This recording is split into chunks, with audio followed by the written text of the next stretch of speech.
Can you give us some strategies as they specifically relate to the recruitment side? Mhm. And what role does unconscious bias play in the process and some ways that we can mitigate it? Great question. And I do think it's important to really just not lose sight. I know we have unconscious bias, but also conscious bias, right? That does play a Right. part when it comes within the recruitment process, such as age, gender, ethnicity.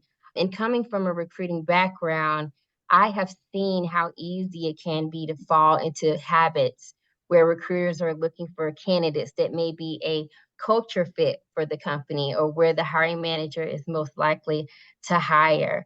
And some of the strategies that's very important is, of course, ensuring that you have that structured and consistent interview process. And we are starting to see where companies are now approaching more of the blind CV, meaning they're removing anything that can cause bias, name, education, things of that nature to focus on skills. I'm sure a lot of you have heard of the case with Kalisha White. It was a few decades ago where she actually submitted her resume at Target with high qualifications and things of that nature, but she didn't get an interview, right? And she actually changed her name and it submitted the application with less skills and got interviews, right? So that just shows how bias can be within the process.